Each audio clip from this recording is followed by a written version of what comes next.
Добар ден, второ издание на Дневникот на К1. Во него донесуваме информации за настаните од регионот, Македонија и светот. Останете со нас, започнуваме веднаш по најавите.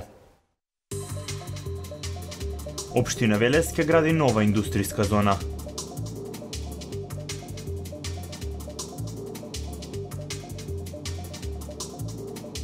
Секторот за внатрешни работи Велес расветли неколку кражби.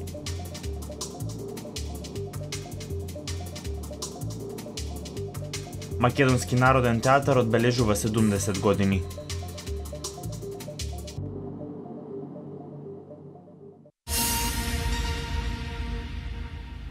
Општина Велес нема слободни плацови за продажба. Градоначалникот Чадиев најавува подготовка на нова индустријска зона помеѓу Мамутчево, Иванковци и Лозово. Истата ќе се прострира на 64 хектари, а се очекува пренамена на земјиштето.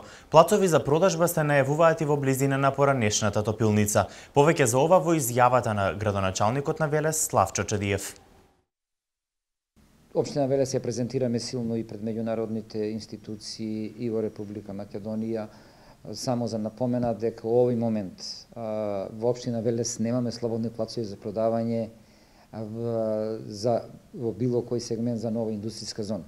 Тоа значи ние ја подготвуваме индустријската зона во сегментот на триаголникот Мамутчево, Иванковци, Лозово, односно патот према Штип, на 64 хектара, чекаме пренамена на земјиштето, истовремено подготвуваме и уште еден план на потегот во непосредна близина на бившата топилница, значи од лева страна покрај пругата, потек што ќе имаме уште 20-на, меѓутоа помали плацови овој пат за продажба, за понуда пред заинтересираните инвеститори во Велес. Значи очекуваме во наредниот период овие продадени плацови да никнат уште 3 производствени погони кои што ќе вработуваат од 50 па до 200 лица.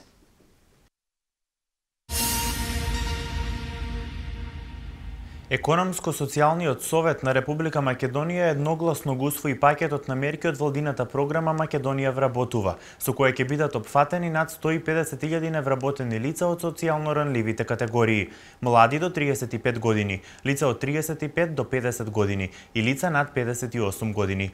По усвојувањето на низата закони од страна на собранието ќе започнат да се применуваат мерките за поттикнување на вработувањето, кои е предвидено да траат 1 година и ќе бидат значително олеснување на приватните компании и за зголемување на конкурентноста на пазарот на трудот.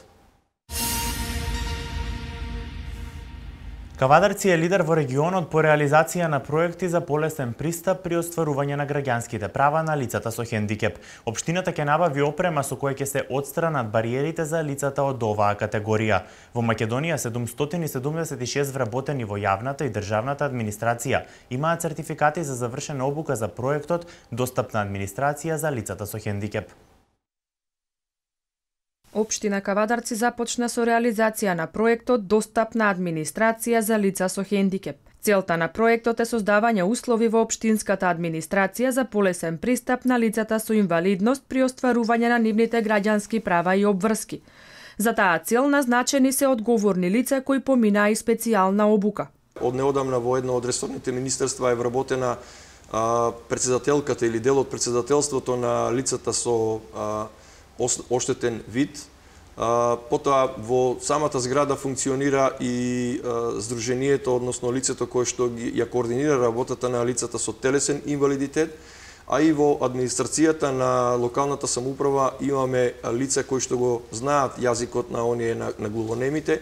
Општината вложува и сопствени средства во низа разни активности, како и закупување опрема со која ќе се отстранат бариерите за лицата со хендикеп пред и во објектите на институциите кои се под нејзина надлежност. Во склоп на општина Кавадарци или во зградата на општина Кавадарци ќе се прави лифт за ваквите лица и ќе се направи еден ВЦ јазол за ваквите лица. Исто така имаме, проектот опфаќа и еден ВЦ јазол во едно од основните општински училишта, мислам дека тоа беше основното општинско училиште Гоце Делчев. И во овој правец, заедно со Ротари клубот, веќе е во тек е набавката на 4 моторни колички за инвалидизирани лица. 776 вработени лица во јавната и државната администрација во Македонија ќе им помагаат на лицата со инвалидност за остварување на нивните права и обврски во институциите. Секој од нив има добиено сертификат за завршена обука во рамки на проектот Достапна администрација за лица со хендикеп. Расветлени повеќе случаи на тешки кражби.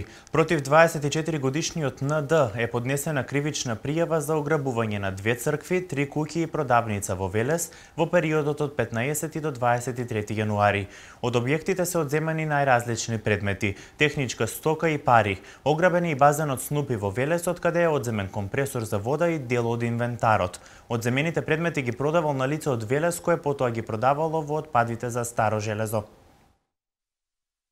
Две од тешките кражби ги извршил во црквите Свети Пантелеймон и Богородица, лоцирани во Велес, на тој начин што најпрвен ги искршил дрвените влезни врати, пошто влегол внатре, ги искршил дрвените каси и при тоа од двете цркви одзел вкупно 8.000 денари. Со сите наведени кривични дела им нанел материјална штета на оштетените во висина од околу 102.000 денари. Во истиот период пријавениот сторил и 8 кривични дела кражба кои се гонат по приватна тужба, со што на оштетените им нанел вкупна материјална штета од околу 39.500 денари.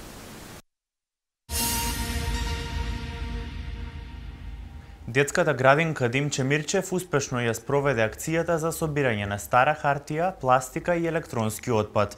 Во акцијата покрај децата и вработените од градинката се вклучени и пошироката локална заедница.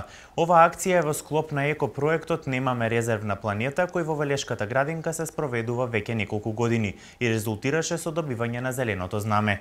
Повеќе во прилогот на колегата Бојан Нанев. 66 килограми пластика и 370 килограми стара хартија се собрани во екоакцијата во детската градинка Димче Мирчев. Од установата се задоволни од резултатите кои ги покажа акцијата. Истата беше проширена со собирање на електронски и електричен отпад од објектите на градинката. Во неа се вклучија и сите вработени во Димче Мирчев. Активностите се во рамки на екопроектот Немаме резервна планета.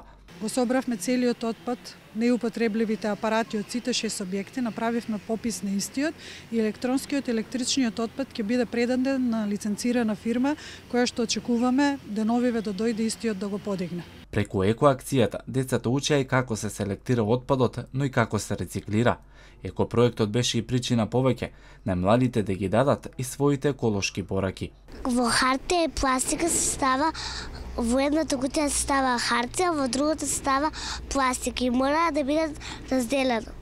Ќе се направи друга хартија и можеме па да ја искористиме.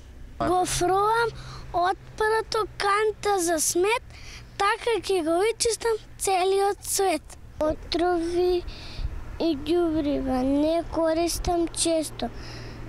Во почвата за нив нема веќе место. Објектот познат како Дизни го има епитетот екоградинка. Од тука се задоволни од вклученоста на целокупната заедница во еколошката акција. Акцијата протекна доста успешно.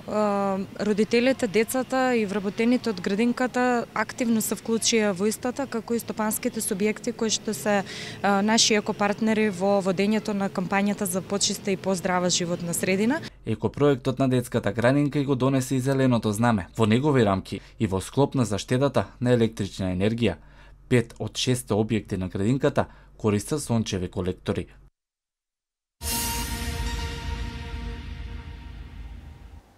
Две показни вежби, евакуација на ученици и симулација на пожар беа изведени во Средното стручно општинско училиште Коле Неделковски.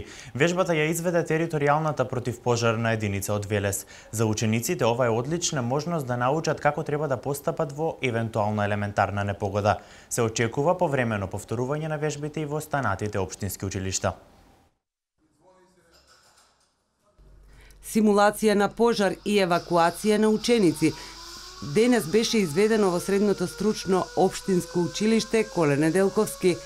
Територијалната противпожарна единица Велес изведе показна вежба во ова училиште со цел да ги обучи професорите и учениците како да се однесуваат и заштитат во случај на пожар или земјотрес.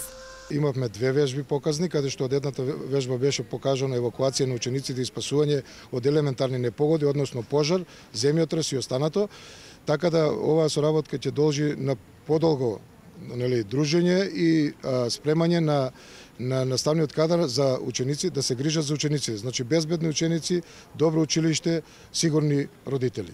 Во училиштето веќе подолг период не е направена ваква обука. Училиштето Коле Неделковски се грижи како за образованието и воспитувањето, така и за безбедноста на учениците.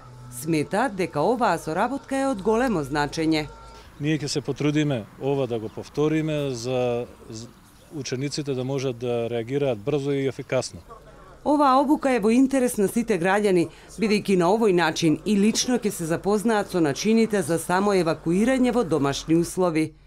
Ние ќе се потрудиме ова да го повториме за учениците да можат да реагираат брзо и ефикасно. За учениците ова е одлична можност да научат како треба да постапат во евентуална елементарна непогода. Оваа вежба противпожарна беше добра идеја на директорот за да ни покаже и нам и да им покаже и на другите професори кои што никогаш не имале искуство со ПП апаратите за да бидеме спремни во сите можни елементарни незгоди. Пожарникарите и професорите од нашето училиште ни кажаа како да реагираме за време на пожар или по можност земјотрес и благодарение на тоа ние научивме нови работи или тоа како да реагираме за време на пожар. Од територијалната противпожарна единица најавуваат повремено повторување на вежбите и очекуваат со една подолготрајна соработка подобро да се сватат и применуваат тајните на евакуацијата во случај на елементарна непогода. Обуките ќе продолжат во сите основни и средни училишта.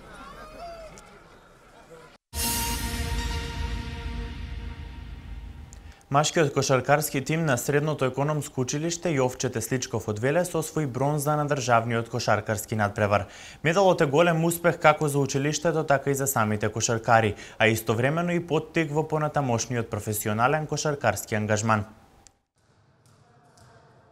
Средното економско училиште Јовче Тесличков се закити со бронзен медал на државниот надпревар во кошарка. Освоеното трето место е голем успех како за младите кошаркари, така и за самото училиште. Директорката Нада Јованова истакна дека иако работат во скромни услови, во изминатиот период многу вложиле во подобрување на условите за работа на училишниот спортски клуб, а резултатите се очигледни. Многу голема чест и задоволство е да се биде дел од најдобрите. Е голема сатисфакција за нашето училиште заради тоа што покрај знаењата и вештините што учениците ги добиваат по многу економски предмети, постигнуваат и значајни успеси од областа во спортот. За училиштето ова е огромен успех, бидејќи системот на надпреварување и начинот на кој што се доаѓа до државното првенство е навистина тежок, затоа што претходно треба да се елиминираат многу екипи во надпреварувањето што му претходат на државното. Тоа е еден тежок систем на надпреварување, така да и самото учество на државното првенство е голем успех, а успехот кој го направи нашето училиште со освојување на третото место на државното надпреварување е еден од најголемите успеси на било кое училиште од нашиот град. Сите ученици од училишниот тим истовремено се и играчи на Велешкиот кошаркарски клуб Борец Баскет и според нив заедничкото членување во клубот и долгогодишната соработка биле огромна предност и допринос за освојувањето на бронзениот медал.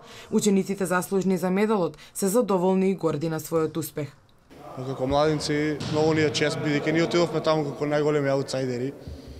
Не се надевавме на трето место, но се надминавме себе си, изигравме многу добро против многу појаките екипи од нас. Трето место за нас и за мене значи многу како голем поттик за понатамошната кошаркарска кариера. Значи ова ќе биде, се надевам, еден од големите успеси кои што ќе ги освојуваме јас и моите колеги. Една од целите на училиштето е на ваков начин да се води грижа за правилно насочување на учениците преку редовни спортски активности и едукативни предавања за здравиот начин на живот. Председателот Иванов на средба со македонската заедница во Пустец. МНТ го одбележува роденденот на 3 април, датум на кој во 1945 година драмскиот ансамбл ја одиграл првата представа Платон Кречет од советскиот драматург Александар Корнејчук во режија на Димитар Ќостаров. Следуваат вестите од Македонија. Македонскиот председател Ѓорѓе Иванов денеска ја продолжува дводневната официјална посета на Албанија со средба со македонската заедница во општина Пустец и со градоначалникот Едмон Темелко. Тоа ќе биде прва посета на Пустец на највисоко државно ниво од председател на Македонија. Правата на македонската заедница во Албанија беа тема на вчерашната средба на председателот Иванов со албанскиот председател Бујар Нишани. Пред посетата во Пустец во Тирана е предвидена средба на Иванов со поранешниот албански председател Бамир Топи.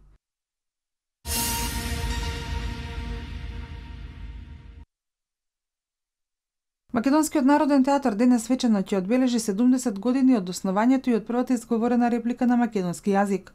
Јубилеот напладне ќе биде одбележан со перформанси и отворање изложба на експонати од музејот на МНТ, а во вечерниот термин ќе биде изведена представата Вечна куќа, со која ансамблот на МНТ во 2013 година ја проложи својата историја во нов објект. Од утре и во наредните 2,5 месеци одбележувањето ќе продолжи со повеќе активности.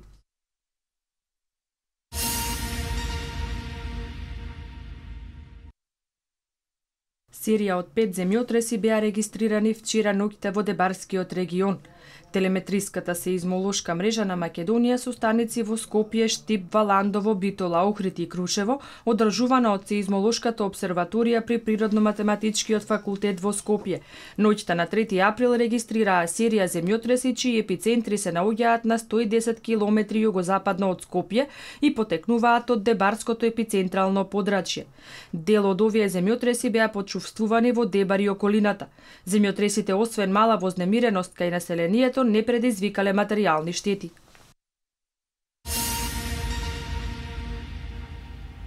Министерот во Кина обвинет за корупција. Во сабота најкусата крвава месечина. Во векот, во продолжение следуваат вестите од светот. Поранешниот кинески министер за јавна безбедност Чу Јункан е обвинет за корупција, злоупотреба на власта и намерно издавање на државни тајни, пренесуваат светските агенции. Оваа мерка е сигнал за историски процес против поранешниот член на постојаниот комитет на Политбирото на Кинеската комунистичка партија, кој беше еден од главните представници на режимот во изминатите 10 години. Чу Јункан е највисокиот представник на кинескиот режим во немилост од пред речиси 40 години. Во 2012 година кинескиот председател Си Цинпин започна кампања за борба против корупцијата во државното управување.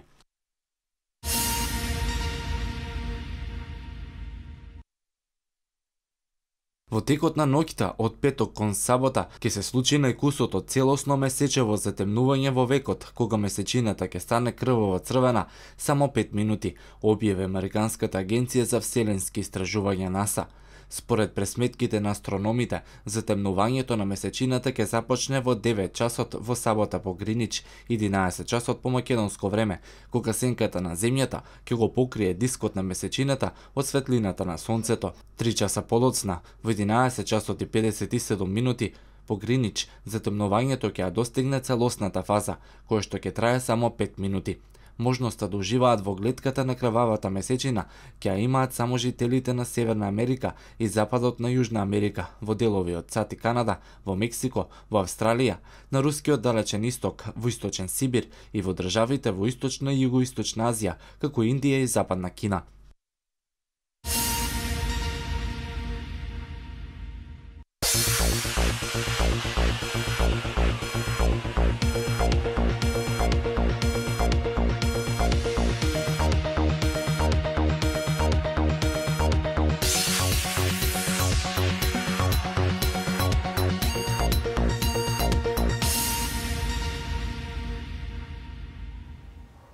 Председателот на Македонскиот олимписки комитет Васил Топурковски вчера ја прими наградата Пјер де Кубертен.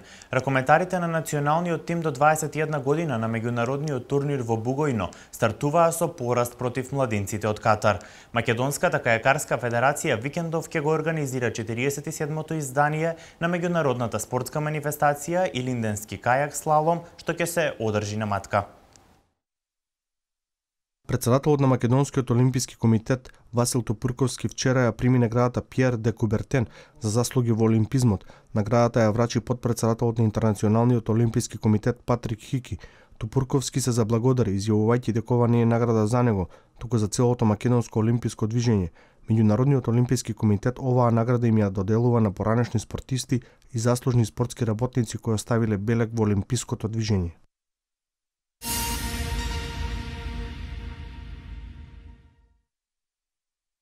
Македонската ракометна репрезентација до 19 години со пораз го стартуваше својот настап на меѓународниот ракометен турнир Ракометот е мојата иднина, што се одржува во Бугојно.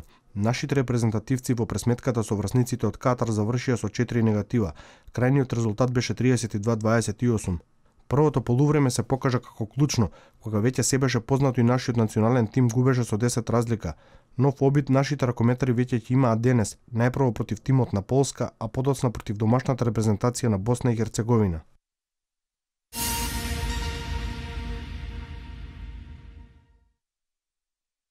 На пресконференцијата на Агенцијата за млади и спорт вчера беше најавено 47-то издание на меѓународната спортска манифестација Илинденски кајак слалом, што предстојниот викенд ќе се одржи на Матка. И годинава агенцијата со половина милион денари останува традиционален покровител на манифестацијата. Кајакарската федерација најавува учество на 150 кајакари од 11 држави. Целта е ова надпреварување да влезе во светската серија за бодување, а иказ да прерасне во надпревар од светски рамки, со што би се зголемил бројот на учесници. Квалификацијските трки започнуваат во сабота, додека финалните трки ќе се случуваат во недела со почеток во 10 часот. Новак Ѓоковиќ со безбеден пласман во полуфиналето од Мастерс од Мајами, додека Серена Вилијамс по трилер полуфиналната победа ќе игра финале против Карла Суарес Наваро. Во шпанската дерби пресметка во кошаркарската Евролига, Барселона го совлада Реал Мадрид, со што двата тима имаат обезбеден конечен пласман во четвртфиналето, заедно со тимовите на Фенербахче и ЦСКА. Најдобриот светски тенисер Новак Ѓоковиќ го обезбеди својот пласман во полуфиналето и го продолжи патот кон одбрана на титулата во Мајами, откако на Мастерсот славеше против Давид Ферер со 2-0. Ѓоковиќ и Ферер беше најквалитетниот дуел во досегашниот дел од турнирот. Ова беше 19-тиот меѓусебен дуел во кој Србинот води со 14-5 во победи. Во полуфиналето Новак ќе игра со домашниот тенисер Џон Иснер, со кого има непријатни искуства на американско тло.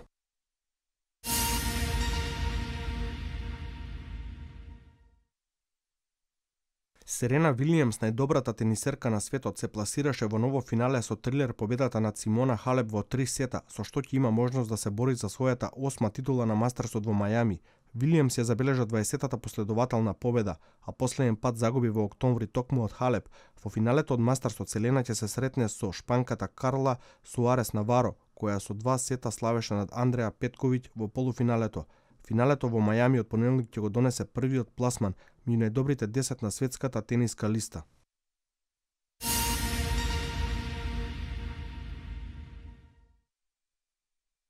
Дерби дуелот на двете шпански екипи во кошаркарската Евролига синоќа го доби Барселона, која со 85-80 на домашен терен тесно славеше над Реал Мадрид.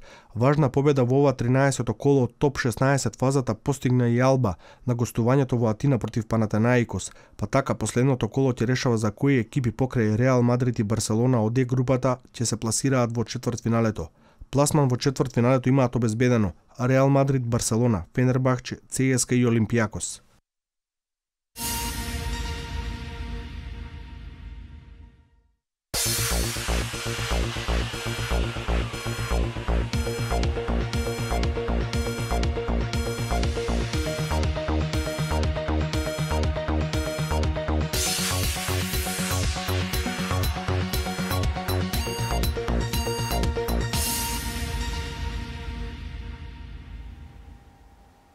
Времето денеска е претежно облачно со повремен локален дожд, а на планините повремен снег. Ќе дува умерен ветер од северозападен правец. Дневната температура ќе се искачи до 11 степен. Во текот на ноќта се очекува пат на температурите.